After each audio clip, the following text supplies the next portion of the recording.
Are you looking for better shooting experience? How about a facility where you can shoot all of your firearms in the same day, where you can move and shoot steel, draw from the holster, and practice your rifle work out to 600 yards? Shoot a very challenging sporting clays course or a round of trap or skeet.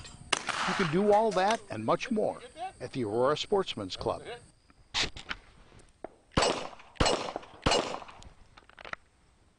Hi, I'm David Lombardo, president of the Aurora Sportsman's Club.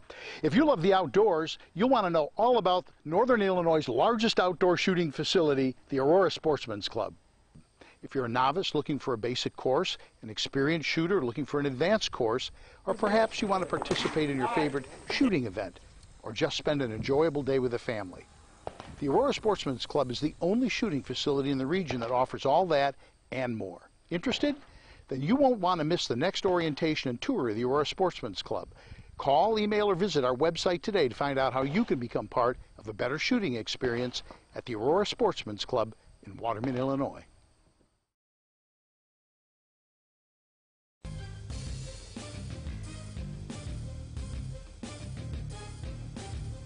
He is the human Molotov cocktail that they can legally throw into the system that stole their lives from them.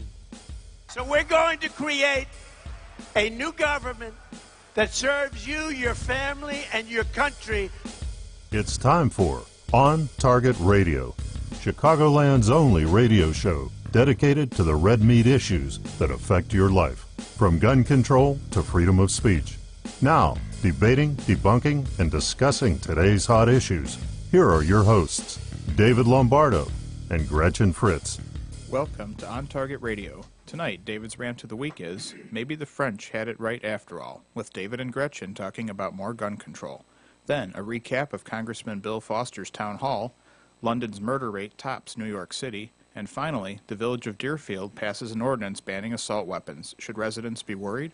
All that and more on tonight's On Target Radio. So give us a call at 815-205-1584. That's 815-205-1584. Or go to Facebook, like our page, On Target Radio, and ask a question or make a comment there.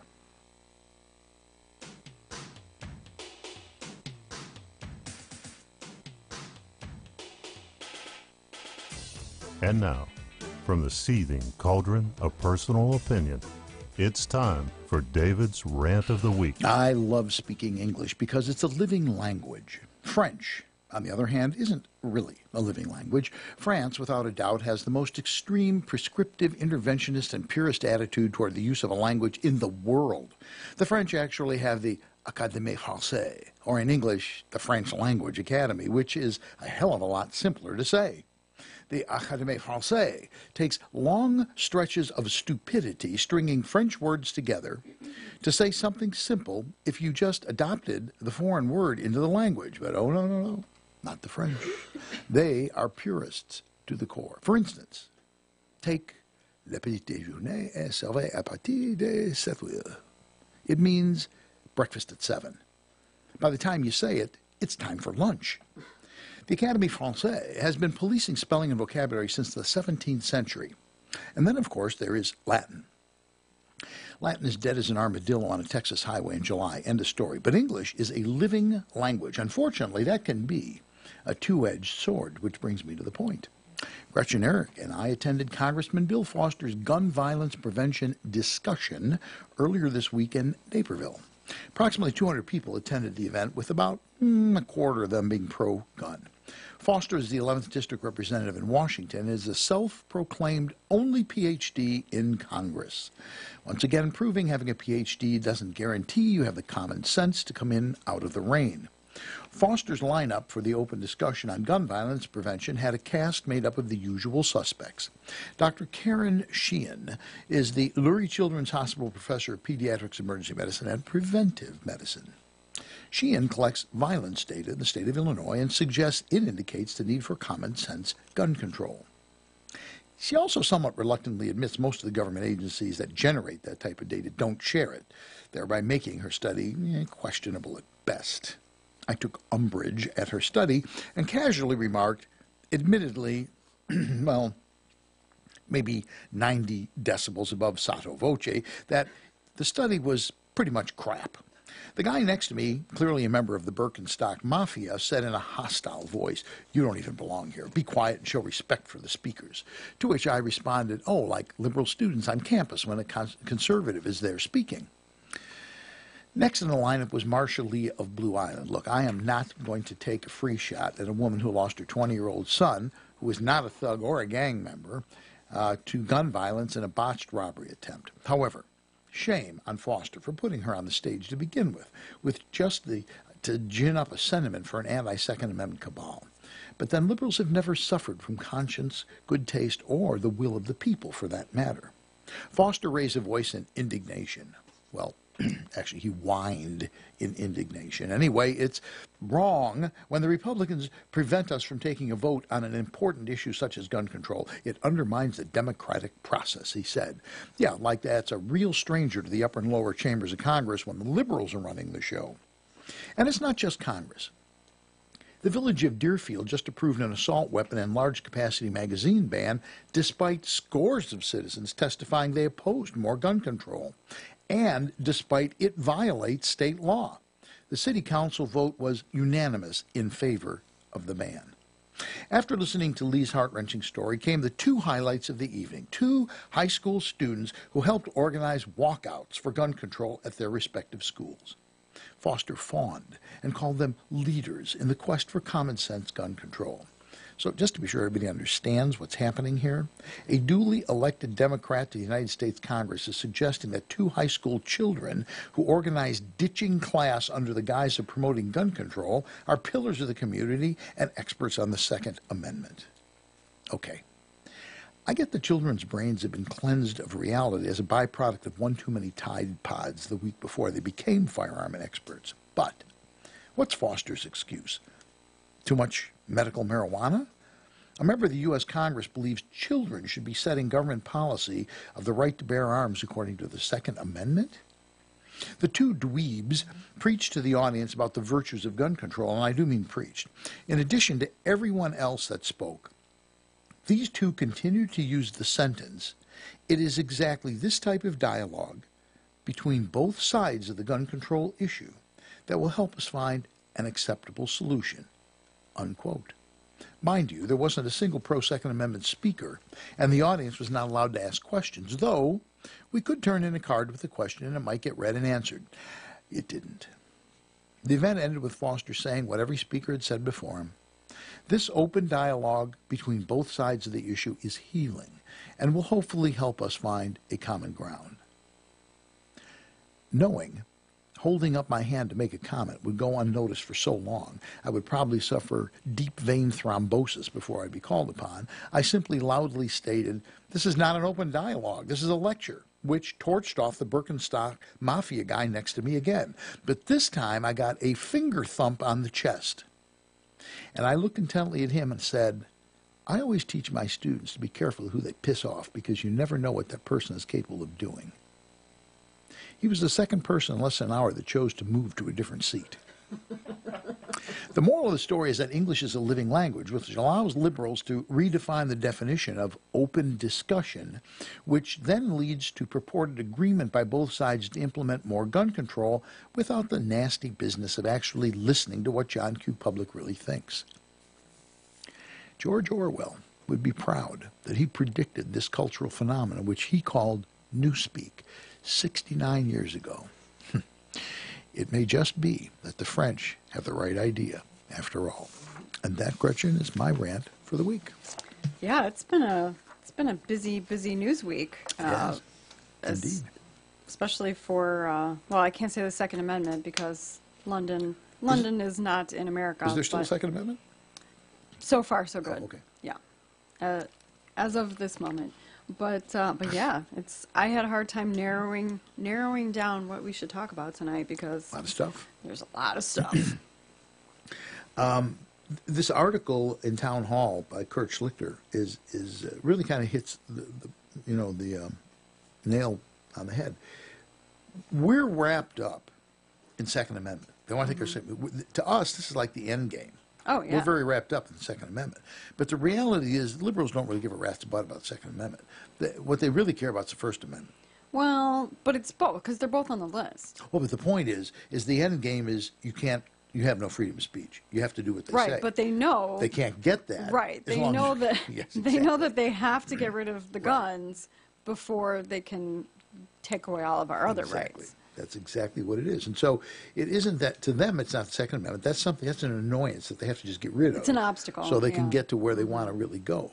Because as long as we have the right to do what we're doing right here, right now, it's not going to happen. Right. I love the thing I saw on Facebook a week or two ago that said they want to take away the AR-15s because they know you won't get into the boxcars willingly. Yeah, I saw that. And that's true. It is. I mean, that hits you right between the eyes when you read it like that. This is 1949.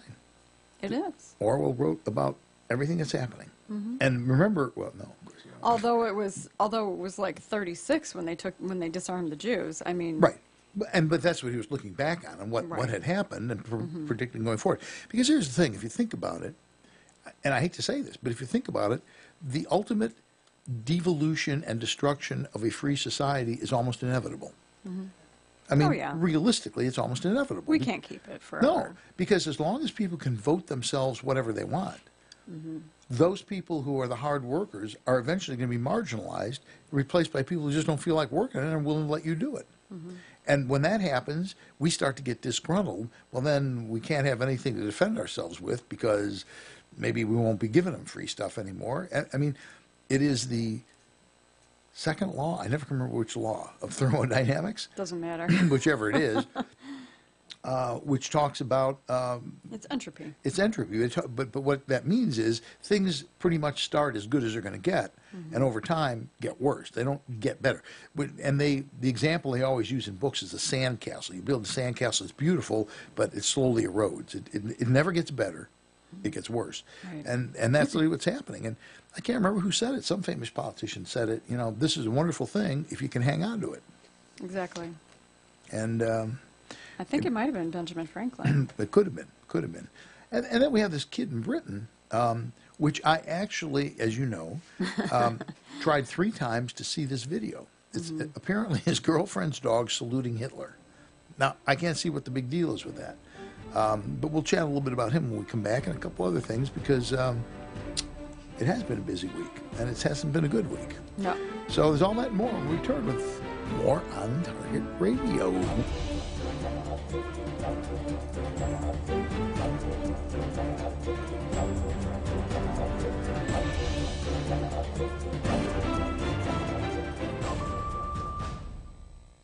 Safer USA, Chicago's most trusted name in firearm training, is offering beginners classes, tactical pistol and rifle, long-range rifle to 600 yards, and the most comprehensive Illinois concealed carry program available. The On Target Radio co-hosts David Lombardo and Gretchen Fritz will prepare you to carry a firearm for personal protection, including firearm, holster, and ammunition selection. A comprehensive law review designed to keep you out of trouble and even how to deal with home invasions. Firearm, ammunition, holster, class notebook, and lunch are provided.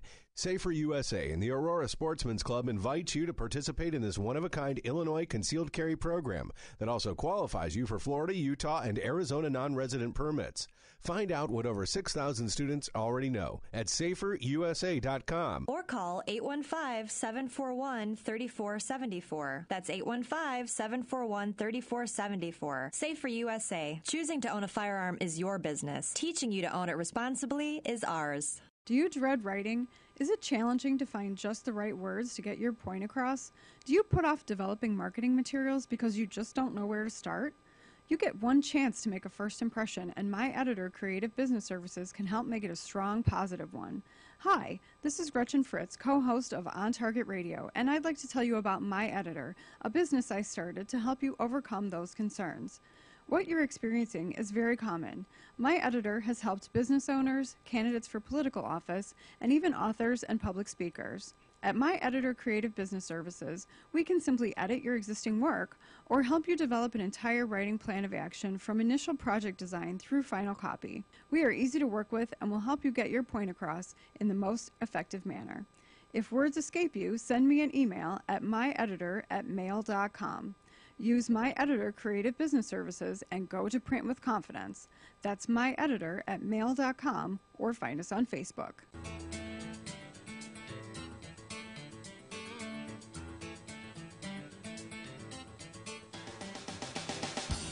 You're listening to On Target Radio with David Lombardo and Gretchen Fritz. Here's David and Gretchen with more interesting conversation on gun control, concealed carry, freedom of speech, and other red meat issues that affect your life. So I never did get to see the Count Dankula video, but it's his girlfriend's, and he was on kind of apologizing. It was never meant to be I did this just to tick off my girlfriend. I just was making fun. Took her dog, taught the dog apparently to salute to Hitler, and that's all it is. Because every time I load it, it crashes. Mm-hmm. Right. We've read a description of what the video is, but we can't see the actual video. But suffice it to say, Count Dankula is being brought up on hate crime charges in London. For what, the dog? Who's he hating? Because they truly don't have free speech anymore. No, and that is the point. That's right. That's the point. That is the point. That's where we're going. Look at how, this is a nation. We went and saw that, what they call the movie? It was about the war. It was specifically about Dunkirk from... Oh, the Longest Hour? Was that what it was, Longest Hour? It was from... I think that's what it was. I can't remember. It was about 2 months ago, maybe? The Longest Day? I can't remember. No, Longest Day is an old movie. It's a different movie. Right, yeah, no. I've seen that one too, but, unfortunately. This was about Churchill. Yeah. And I don't really understand a country. If you think about this, if you've never been to Great Britain, if you've never been to jolly old England, Darkest Hour. That was close. If you've never been to jolly old England, it's like the size of your living room. Okay. Great Britain is very small. I mean, as countries go, right? Mm-hmm. It's very small, and they stood off the German army. Mm-hmm. Now there were some really dark days. Well, it helps really dark days. It helps that it's an island. Yeah. It does, because it doesn't totally insulate them, but it makes it a little more difficult to invade them. It's like a giant moat. Yeah. But that being said, Hitler pounded the living snot out of him. He bombed London, decimated it. The whole Dunkirk thing was almost a disaster. They came very close to losing, 100,000 men, I think he said. Yeah, I don't remember, but it was a lot. But the point I want to make is, here is a country that's very small. Germany at the time was the biggest, far bigger than us. Mm-hmm. America back during that war period, we weren't this big, huge superpower in those days. We were big, but not like we are today. And this little island just thumbed their nose at Hitler. And you remember from the movie, which I think probably followed pretty well from what I've read, they were literally facing extinction. And everyone was dejected, including Churchill. And then he just go, no, we're not going to. And a famous speech, which is a tremendous awe-inspiring speech about we'll fight them in the beaches, we'll fight them. Right. Hopefully everyone has seen the movie, but I loved, and it's probably true, I loved the scene where he's never ridden the subway before. Oh yeah. And he finally decides, you know what, I need to take the temperature of the people. Yeah. I need to find out what the people think about this and what they want us to do with Germany and with this war. Do they want us to get involved, or do they want us to negotiate they were trying to convince him to negotiate a peace treaty. Because his own people were giving him grief. Right. In the government. Not people. So he wanted to go see the people. So he said, he just decided one day, you know what, I'm not going to take my private car. I'm going to take the subway to the Parliament building. And I'm going to take the temperature of the people and see what the people think. And the people in the subway were like, no, never. We'll fight them with broomsticks if we have to, Exactly. Yeah. And I mean, that's Great Britain. And during that period of time, the Scots, there's always been this infighting and all kinds of stuff. Everybody got together, they fought a war, and they prevailed, which against all odds. And people go, well, America, and not to denigrate America, America played a huge part in that war. But for a period of time, we stayed out of that war. For a long time. We literally stayed out. Churchill was on his knees, and we were not involved because we had fought World War I, and the people in this country are going, no, I don't want to get involved in a war. No appetite for it, And that's when Churchill was facing probably losing the country completely, and when he did the subway ride. And what he found out was Brits have pluck. I would, and you know, we always say this. I would rather stand and be killed than kneel and be, you know. And then look where they've come. How can you go from that to first they ban assault weapons, and then they ban assault knives, and then they say you can't legally defend yourself. It wasn't even assault weapons. It was guns. It was all guns. Right. It was even revolvers. Yeah. Unless of course you're gentry. And then you can have your shotgun to go and, you know, do right. that. They can have hunting guns, and that's what that British pussy that was behind us at the Foster thing was saying. He's like, you had somebody there? Yeah. Right after the thing was over. I have guns? Yeah, right after the thing was over, he was like, oh, the guy, the British guy behind us. Yeah, I thought he was Australian at first, but then he said he was British, and he's like, yeah, we confiscated all the guns, and we haven't had a school shooting since then. It's like, yeah, but you've had lots of other shootings. They had mass knifings. Exactly. It's like you got people plowing into crowds full of people with rented vans. Today, you know, or yesterday, whenever. Yeah, I'm like, don't tell me how great it is over there, okay? Because and I said it has nothing to do with guns. It has to do with, you know, hate and evil in people's hearts. Well, and London has now surpassed New York for violent crime, and they got their ban is stricter than New York. Right. Now, interestingly, Americans see it's the difference in literally, it's like Australia. Remember when, what was his name? Jeff Borman, the minister from Australia. The member of parliament. And I asked him, I said, how could just in 1 week everybody go, oh, how could you let this happen to you? Yeah, how could you just walk up and drop your guns on a pile like that? And he goes, you don't understand. Britain, Australia, we're taught from the day we're born that the interests of the state surpass the interest of the individual, which is exactly the opposite here of this country. We're taught the state is like, screw you, we're more important. And I say that with a bit of humor, but that's who we are. And it's because of Great Britain that we are this way. Exactly. Yeah. And because we had to, you know, enforce our independence from them. I mean, it was not easy.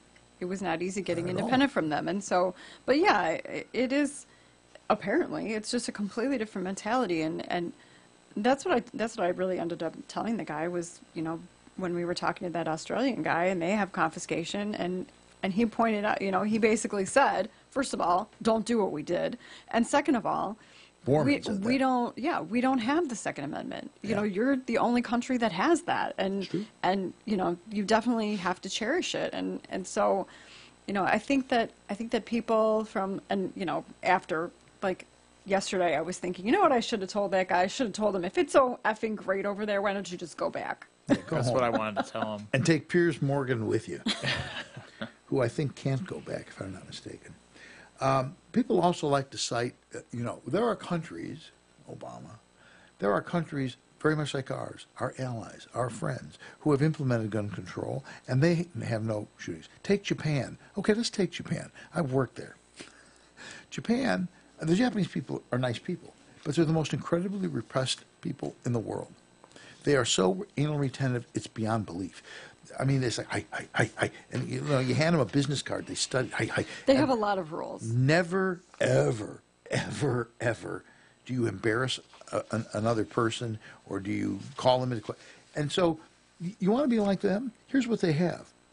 A police officer in Japan can walk up to anybody, anytime, and inspect their bags, look in briefcases, whatever they want. They can go up to anybody's home, knock on the door.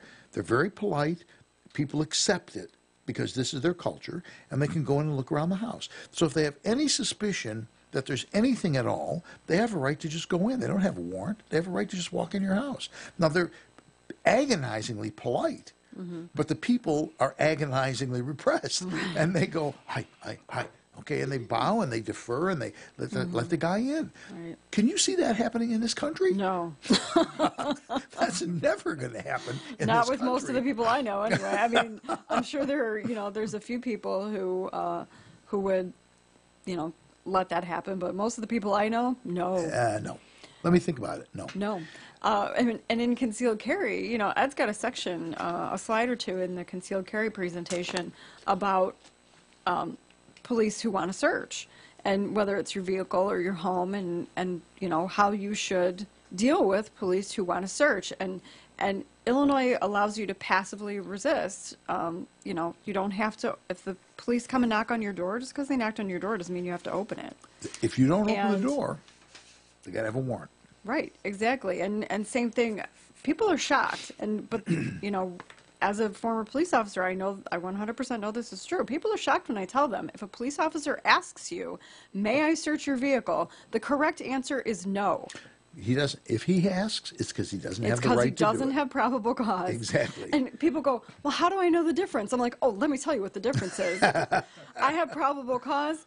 Get out of the vehicle, go stand behind my squad car, and put your hands on my trunk. Yeah. That's what's going to happen. That's exactly, because you're not going to let him wander around while you're looking at a vehicle. No, no. But that's what's happening in this country. The right to freedom of speech is rapidly eroding. It started on campus with these kids. First of all, it started if a conservative speaker came on, they would take up all the tickets, fill the auditorium, and then half an hour into it, they'd all just leave. Right, and then they would heckle them mercilessly. And then it went to they wouldn't even let them on the campus. Yeah, they would just basically throw a tantrum. Exactly, and they go to the administration, we're going to shut the whole place down. They burn buildings. They throw a collective tantrum. And they give in. Yeah. What they should have done is fire hosed them. Yeah. I'm serious. They should have. No, I know. I know you're serious. Mayor Daley had that right. It strikes me funny, but I know you're serious. Mayor Daley had that right during the '67, whatever Democratic convention, when all the people on Grand Park were causing trouble. He frickin' fire hosed them. It was winter, and he goes, "That'll get rid of them," which of course it did. It did get rid of them. We're letting children dictate policy. Yeah. And people are going insane to let him do it. They're bending over backwards. Like this idiot who's going, he has these two kids. He's so proud he's got these two kids that, shut down school so they could go out and march. Right. They were cutting class, for God's sake. There was that school in Chicago that, they all went out. They went across the street and vandalized it and robbed them. And, they were stealing and causing mayhem. These are children. I'm sorry, they're children. And if they may be uttering something that makes some sense, that's fine. But they're children. They don't know what the hell they're talking about. How can you go from eating a Tide Pod to sucking a condom through your nose, and in between, you're a gun expert? It's like phases of the moon or something, I don't understand. And for those of you listening, when I said, it sounds like I'm being funny. I'm not. One of you two told me this the other day. Was it you? It was him. Yeah, it was a ABC 7 news story. He's the one who's got his finger on the pulse, not me. Of the condom market, yes. I mean, they are. This is hard to. I don't even know how you think about this for a minute. Well, I think if you create enough suction, Really not going down that road. But the point is, if you take a condom and inhale it through your nose and pull it out of your mouth, and you're telling me that's real. It's real. Yes. Well, we may not come back after this break. We're done. This is. It's like a neti pot, only more rubbery. Beyond belief. But when we do come back, we'll be back with more of this nonsense and more on Target Radio.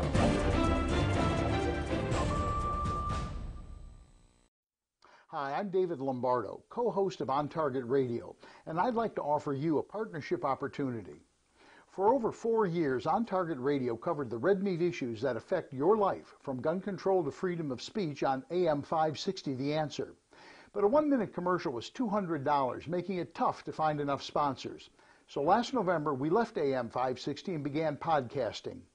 There's a learning curve to podcasting, and we've worked through the kinks and would now like to make you an offer. You can have a 60-second audio or video commercial for as little as $25 a week. We can also offer fellow conservatives their own radio or video podcast for as little as $100 a week with equipment and technical personnel included. You provide the content and host, plus get 6 free minutes of commercial time you can sell yourself. If you'd like to be an On Target Radio sponsor or explore the possibility of having your own show, call me at 815-741-3474 and let's explore the possibilities together.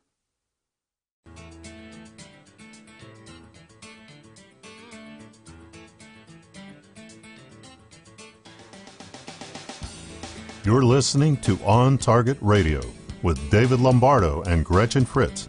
Here's David and Gretchen with more interesting conversation on gun control, concealed carry, freedom of speech, and other red meat issues that affect your life. This segment is brought to you by the Will County Grassroots Division of the Illinois State Rifle Association.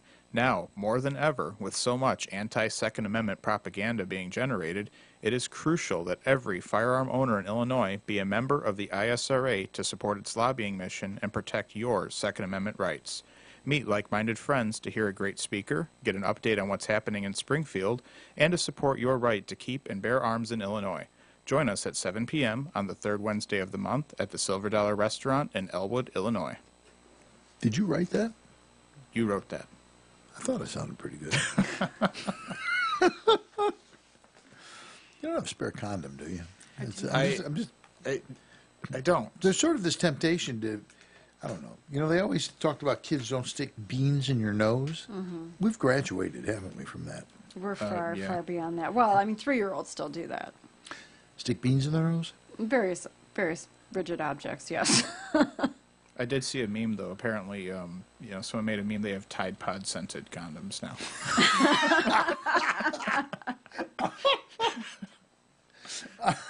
Well, it is bringing the two things you love most together in your nose. Lee Grow here, our friend Lee Grow Herring says, you'd think they'd have enough brains after eating the Tide Pod to finish the laundry cycle and snort a bounce softener sheet.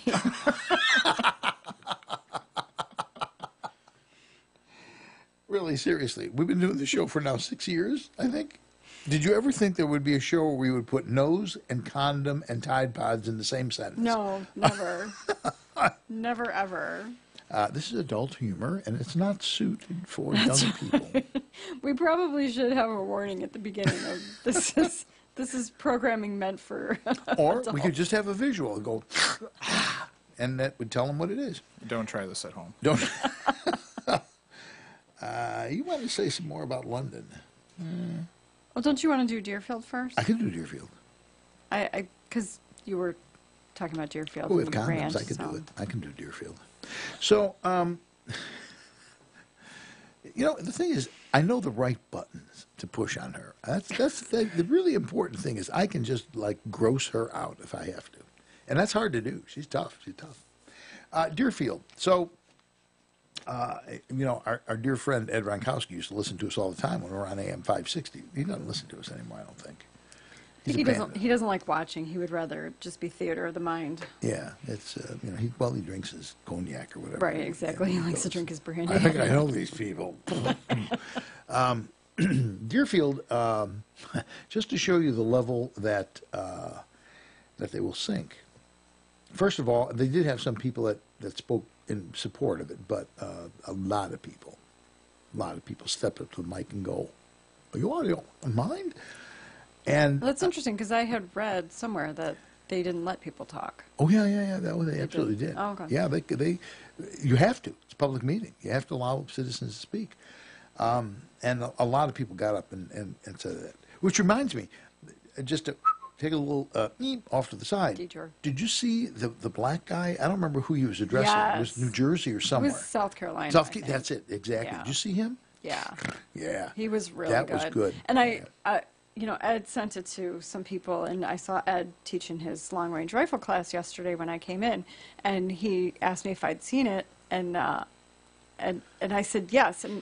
And what some people won't want to say, which I just don't really care, some people won't want to say, but is very important, is that it's important that a black man says it. Absolutely. You know, because I agree. you know, it seems like, you know, they're always saying, well, the NRA is just old white men. The NRA is just old white men. So it's important that people like me and people like him, you know, reiterate the same thing. And you know, he said he wasn't prepared. He wasn't going to be eloquent, but he was. He was Actually, very eloquent. Yes, he really was very eloquent. But he was very good. But anyway, I digress. So Deerfield. There's a lot of confusion about Deerfield, and fair's fair. I mean, you have to, you know, I've always said you're entitled to your own opinion, not your own facts, and sometimes the facts work for you, sometimes they don't. This is questionable. So when the Illinois concealed carry law was implemented, they gave a 10-day grace period from the day of enactment of the law. You had 10 days, and so as a village, you could pass a no assault weapon ban for a village for a 10-day period, and the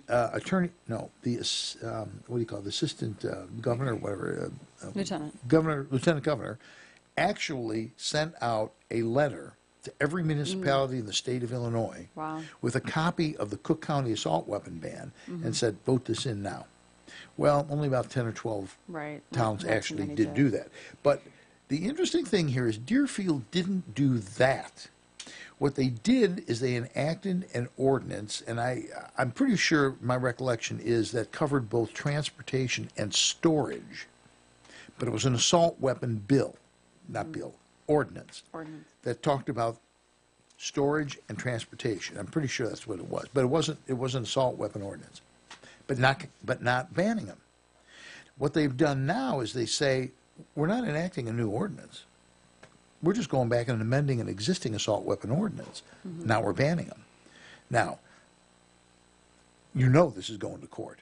Within 24 hours, the ISRA with, what's his name, Second Amendment Foundation, filed this lawsuit against Deerfield. So too did the NRA and Gun Save Life. They filed one. I mean, they're going to bog them down on this thing. The big question is are they going to get an injunction? Because in June, they have a calculation that says if it does this, you have to give them this number of days. If it does this, you got to add this number. So by the time they figure this all out, it actually goes in force about mid-June, somewhere in there. The question is going to be, because they're never going to have a trial before then. That's not going to happen. So the question is going to be, will they put a temporary injunction against us so that people can keep their guns? Because the fine, see, these aren't laws. These are ordinances, right? A municipality can't pass a law. It's an ordinance. So their penalty is $1,000 a day if you own one. Well, if you're going to wait for the trial to find out what's going to happen, you can rack up a pretty big amount of money. Look at the Wilson versus Cook County went on for years. At $1,000 a day, it's $365,000 a year for years. So that's the first thing. Will there be an injunction that says people can keep their guns until this gets settled? But the argument is you can't do that according to the Illinois Concealed Carry Law, preemption portion of it. But other people are going, we already had that. It's already existed. We're just amending what already exists. So who knows? But technically it wasn't, I mean, we don't to know. me, I mean, and Ed, the lawyer, he posted on the Safer USA Facebook page and I think also the On Target Radio Facebook page, he doesn't believe that it's going to hold up. For all intents and purposes, it appears clearly to be in direct violation of not only Illinois law, but the Second Amendment. That's we all maintain that's a violation of the Second Amendment. Now, it is also true that they have said over the years that the Bill of Rights is not without limits. And they use that old saw, but it's true that, First Amendment, you can't yell fire in a theater. So there are some things that have limited to things that are in the Bill of Rights, and we've come to accept that. So I don't know what the answer is, and we'll find out. But this is why it's so critical that this president gets to appoint as many judges as possible, because conservatives have this ridiculous habit of wanting to actually follow the Constitution. Right. You know, how and the laws, and like the laws, whatever the laws are, whether they're unconstitutional or not. I mean, Exactly. Ed, do you know a more law-abiding citizen than Ed? No, he's a I dweeb. can't really think of one. Yeah. But yeah, it's what I thought you were going to say, where I thought you were going is, it's also super important that everybody come to iGold. Well, that was going to be the next thing. So, number one, this president has to appoint as many justices as possible. He'll probably get at least one more, if not two more, Supreme Court justices.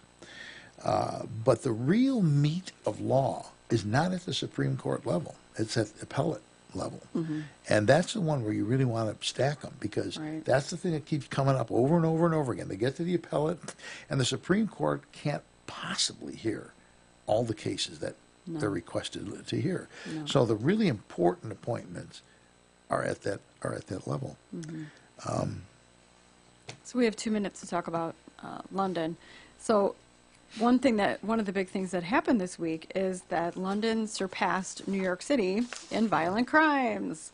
And they talk about, even though technically no one has guns, even a lot of the police don't carry guns.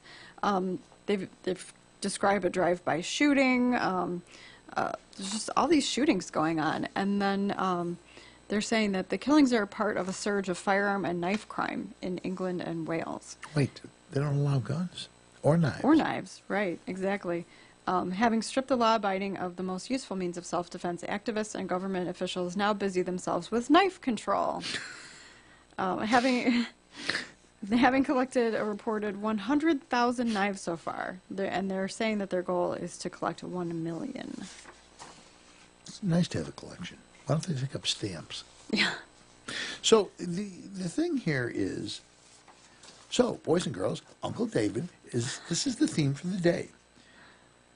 If people want to kill people, they're going to do it. They'll find a way. It doesn't matter if you take the guns away. They took the guns away. They took the knives away. They made it illegal to defend yourself. They truly did. It's illegal to defend yourself in Great Britain. Well, it's not illegal. They just don't recommend it. You can get arrested for it. Well, right. Their equivalent of the FBI made a statement a couple of years ago that if you defend yourself, legally it could be so bad for you that you're better off not. There you go. And what's the result? They're still killing people. They're worse than New York. They're throwing acid in their faces on people. They're renting trucks and driving them into crowds. I mean, what aren't they doing? Remember the one that there was like a pizza delivery guy, somebody like grabbed him and strapped a bomb on him. Wasn't that a movie? No, that was real. Was it? That was in London, yeah. I thought it was a movie. Well, it might have also been a movie, but it was real. Oh. And they were trying, like, the police were trying to determine whether, like, the guy did it to himself. And he's like, no, I got kidnapped. Excuse me. Blowing myself up wasn't an option. It wasn't on my list for today, yeah. All right, when we come back, you got stuff, right? I got stuff. So when we come back, she's going to do stuff. And a few more things when we return with more on Target Radio.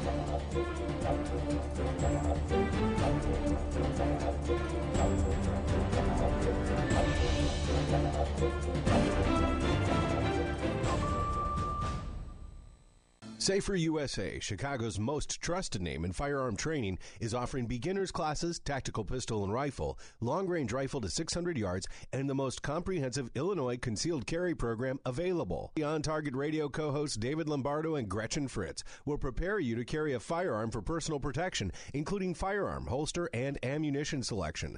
A comprehensive law review designed to keep you out of trouble and even how to deal with home invasions. Firearm, ammunition, holster, class notebook, and lunch are provided. Safer USA and the Aurora Sportsman's Club invite you to participate in this one-of-a-kind Illinois concealed carry program that also qualifies you for Florida, Utah, and Arizona non-resident permits. Find out what over 6,000 students already know at saferusa.com. Or call 815-741-3474. That's 815-741-3474. Safer USA. Choosing to own a firearm is your business. Teaching you to own it responsibly is ours.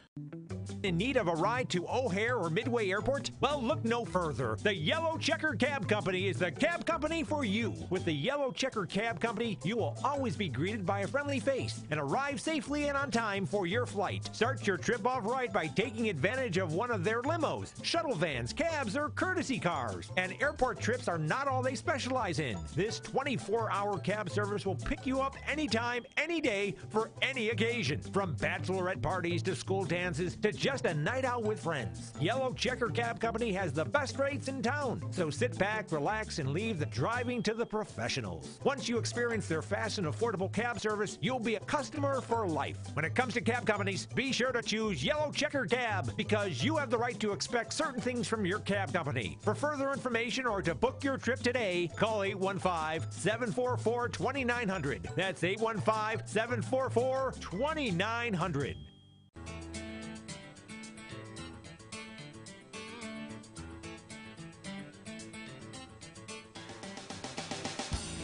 You're listening to On Target Radio with David Lombardo and Gretchen Fritz.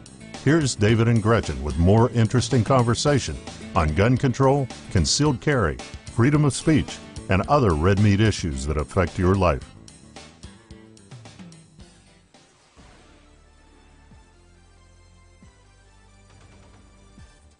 Stand by.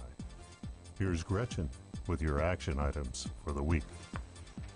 From the Illinois State Rifle Association. In a few days, we will be back in Springfield, and the battle to protect our gun rights will be white hot.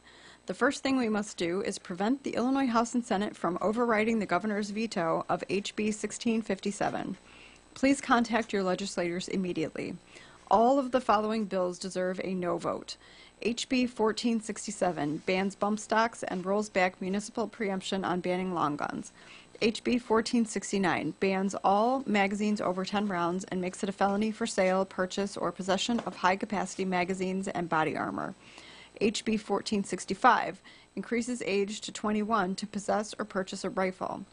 HB 1664 establishes an anonymous snitch line to declare gun owners a clear and present danger without any real cause. I did not put this on Facebook yet, but I will do it when I get home. Join On Target Radio at Illinois Gun Owners Lobby Day, Wednesday, April 25th in Springfield.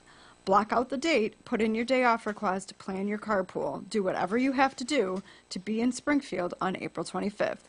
We need several thousand defenders of the Second Amendment to show up and make their wishes known to the Illinois General Assembly. This is one of the best ways to combat the gun control movement and legislation in Illinois.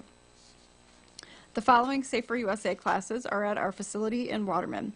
Sunday, April 22nd, Introduction to Tactical Carbine, taught by David. Friday, April 27th, NRA Range Safety Officer, taught by David. Saturday, April 28th, NRA Basic Instructor Training, taught by David. Sunday, April 29th, NRA Chief Range Safety Officer, taught by David. To sign up for classes, go to saferusa.com and click on Register. I love this thing about Harris County, Georgia. I know. It's so good. Apparently, this is a sheriff who has a sense of humor and... So apparently, they let him post. There's a sign for you're entering this county, and they let him post underneath that sign whatever he wants. He's got the key to the city there, and he likes to change it like every 7 or 8 months. It's a And so he posted a sign that said, "Our citizens have concealed weapons. If you kill someone, we might kill you back. We have 1 jail and 356 cemeteries. Enjoy your stay." I think we should put that in Will County. I like it. Yeah. I like it a lot. And he said, "I think the sign speaks for itself. Citizens here have weapons, and that's legal. We've seen an increase in weapon sales." It's, you know, what the left has done, if you look on a map of left versus right, mm-hmm. red and green, red and blue. The reason red and green came to mind because somebody in class today asked about my app on my iPhone, which it shows red states you can't carry in and green states you can. So that popped in my head. If you look at a red and blue map, the Democrats control very little territory. Oh, yeah. It's very tiny. And what they refer to as flyover country, the vast majority of the United States, is all red. solid red. Yeah. Not only that, but I mean, I was going to say the only thing that you have to consider is the states that they do control tend to be high population states. That's exactly they have right. Higher population that's density. Exactly right. But the point is that because they control the news, they make it sound like everybody agrees with them. Oh, everybody agrees. Comments, even NRA members agree. One of the most we need common sense gun things. control, which is of course a load of crap. Right. But that's what they do. And how can you refute that? Because there isn't another news source. Well, speaking of that, it's interesting because actually CNN, Brian Stelter, came out this week and basically said the left has gone too far on this gun control thing. Letting the kids take over and call for boycotts and things. It's gone too far. He said, "Are ad boycotts the right answer here? I'm personally pretty wary of this. I think it's dangerous to see these ad boycott attempts happening more and more often in this country. My view is let's not shut down anyone's right to speak. Let's meet their comments with more speech. Let's try to respond that way." So this guy is from CNN, but not for long. Well, and that may be. And the interesting thing is, Bill Maher said almost the exact same thing. He said calling for boycott of Ingram's sponsors is bullying, and it's the modern way of cutting off free speech. Maher's an interesting guy. He's very intelligent. He's a very, very smart guy. I don't agree with him 90% of the time, but he does have an interesting sort of sense of fair play.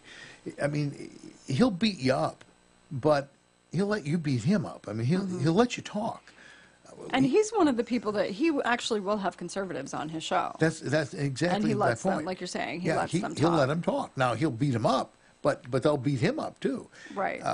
Whereas most of these shows, you don't get any and chance at all. like occasionally, so Meet the Press comes on right after the local news on Sunday mornings. Who's the depressed? So I don't put it on, but it comes on, and so by itself, sometimes it just goes, it listen does. to me. So sometimes I see a few minutes of it before I turn it off and give it the finger. But it's when they have a panel, the people who they bring in for the conservative point of view are like the most flimsiest conservatives. You know who I am. They're not. It's like Nicole Wallace. Oh, she used to be like an advisor for like Bush in his first term or something. I'm a conservative. Like that. I mean, Starbucks. They're like Republican light, and they're not like the real deal. So I think it's interesting that this is GOP USA, but they're saying that they need to walk it back because they've gone too far. They've overplayed their hand. In other words.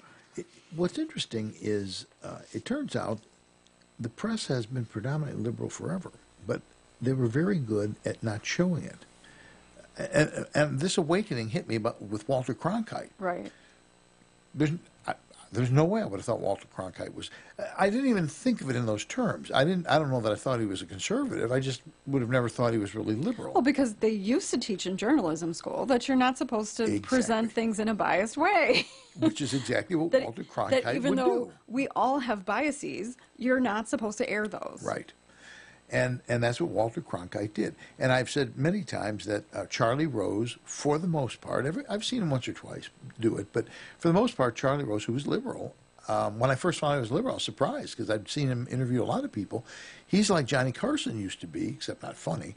But Carson was always about who he was interviewing. It was never about Carson. It was about the guest. And Charlie Rose is that way when he interviews. I think he's one of the great interviewers of all times. It's all about the guest. Tell me what makes you tick and why this is happening. Every once in a while, you'll see the liberal come out of him. But mostly you don't. And that was the way it was with Walter Cronkite. And when I read, after his death, I read that he was a liberal. I went, really? He covered Vietnam. He wasn't... it just surprised me. So this is a funny nugget that came up today. I had the television on, and I was just listening to it. Apparently NPR, the local NPR, is running commercials, like saying, we don't tell you how to think. We just tell you what to think about. I'm like, we are talking about NPR, right? Yeah, we're talking about the same thing. Right. Yeah. Well, and I forget the woman's name. I'd never heard of her before, which is why it doesn't ring a bell. But she worked for New York Times editorial briefly, very briefly. But she said the first day that she was there, they go into a room early in the day, and they literally say, what do we want the people of the country to talk about? What is your narrative going to be? Right. They literally, they do this in a room privately, and they're very proud of the fact that we set what the nation will talk about. Really? Yeah. Excuse me, what happened to reporting the news? They consciously massage things to fit the agenda that they want the people, and they're open about it. This stuff did not happen before. It really did not. What you're seeing, though, are the hippies from the 60s and 70s are now mature adults. They're my age. They're 60, 70 years old. They own everything, and they're still hippies.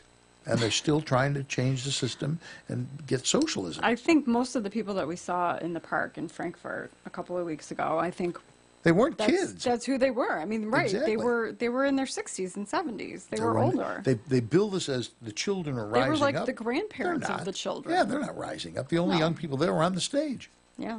And they couldn't get the volume right. So this won't take long, but it's pretty funny. Texas Moms Demand Action president Kelly Burke, who is also happens to be a city council member in West University Park Place, Texas, harassed a group of teenage girls that she ran into. They were waiting in line at a bakery, essentially, to buy some baked goods for their church. Reminds me of the girls going to choir practice that you pulled over that one time. Oh, yes. And one of the girls was wearing a Trump shirt, Make America Great Again, and Burke could not apparently control herself. She began to shout an expletive for a part of the female anatomy at the young girls, and then she continued to harass them, reportedly shaking her fist and mockingly shouting, "MAGA, MAGA, MAGA." And because she is on the city council, they pulled the surveillance video, they identified her, and she is now being cited for disorderly conduct. Excellent. Excellent. This is one of my favorite parts, though. She released a sarcastic apology through her lawyer, which I didn't have time to look up what it was.